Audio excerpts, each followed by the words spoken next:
नमस्कार बहिणींनो भावांनो.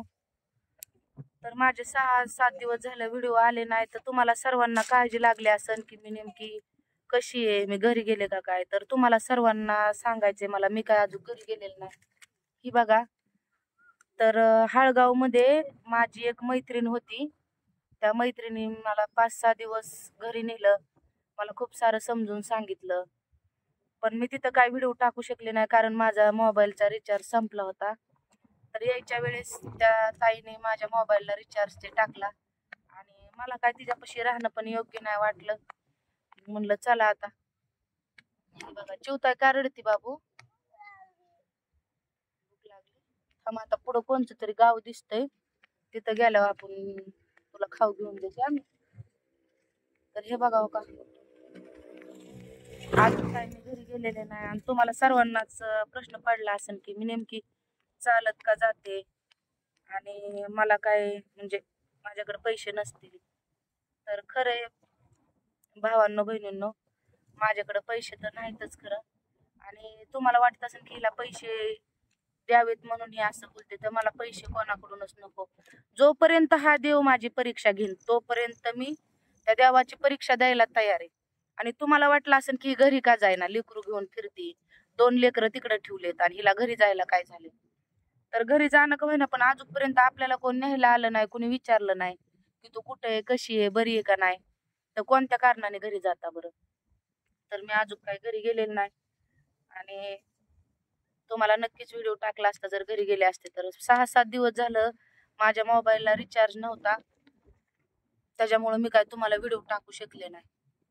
हे बघा का, चालत आले 5-6 किलोमीटरहून. आणि प्रत्येक वेळेसच व्हिडिओ टाकावं असं पण काही नसतं.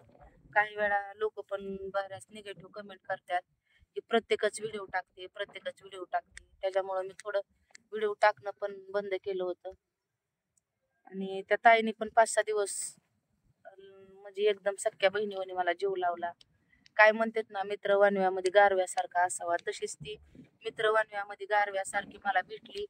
आणि माझ्या ह्या वनवासात तिने मला 6-7 दिवस साथ दिली. माझ्या मोबाईलला रिचार्ज मारला, आणि अजून पण जाऊ नको म्हणत होती. पण सॉरी ताई, हा व्हिडिओ तू पण बघ, मी तुला न विचारता आले ताई, मला माफ कर. कारण मी एवढ्या दिवस पण तुझ्यापाशी राहू शकत नव्हते ताई.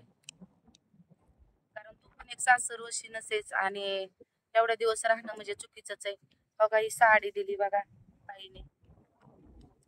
ताई, त्या मावशीने किती जीव लावला तुला, खाऊ किती दिला. आणि ती ताई मला आता खूप फोन लावून वरडन की शीतल तू कशाला गेली, न विचारता गेली, तू साधं मला विचारलं पण नाही, असं का केलं. तर ताई, हा व्हिडिओ तू नक्की बघशील तर तुझी मी माफी मागते की ताई, मला पण योग्य नव्हतं वाटत ग ताई तुझ्यापाशी राहिलं. त्याच्यामुळं मी निर्णय घेतला की घर सोडून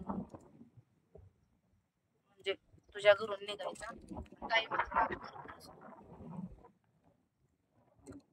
ताई, मी खरं तुझी मनापासून आभारी आहे. तू माझ्या मोबाईलला रिचार्ज टाकला, आणि मला एवढे 6-7 दिवस माझ्या लेकराला मला जपलंस, एवढा जीव लावलास, मला एवढी चांगली साडी दिलीस.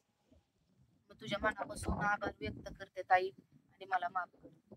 नको ग ताई, मी तुझ्यापाशी तरी किती दिवस राहणार ना बोज म्हणून. आ, तुम्हाला एवढं 6-7 दिवस बघितलं, ही माझ्यासाठी लय काय. माझ्या लेकरांचा पण 5-6 दिवस झालं फोन नाही, काय नाही, रिचार्ज नसल्यामुळं मला खूप वाईट वाटतं. जीवताई, चल निघायचं बाबू, काय राहिला दुखायचं. चल, चल रामकृष्ण हरी, चल. पाय दुखले बाबू, गरम का लागते जीवताई? थोडस पुढं जायचं, तो तिथं पुढं गाव आहे कोणतं तरी. लय त्रास होतो भावांनो बहिणींनो, पण हा त्रास सहन करायचा. जवळ देव परीक्षा घेईन ना, तवर त्या परीक्षेला पास व्हायचं. माझा आणि माझ्या लेकराचा एवढा वनवास चाललाय, लय वाईट वाटतं मला. पण हे आपलं होणारं दुःख कोणाला सांगायचं ना.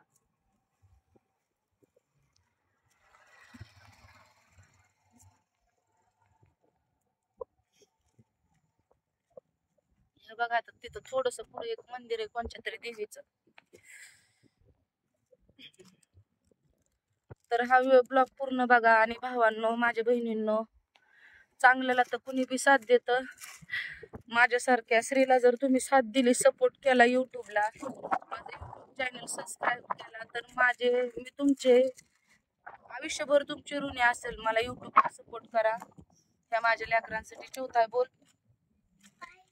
युट्यूबला सपोर्ट करा. चॅनल सबस्क्राईब करा.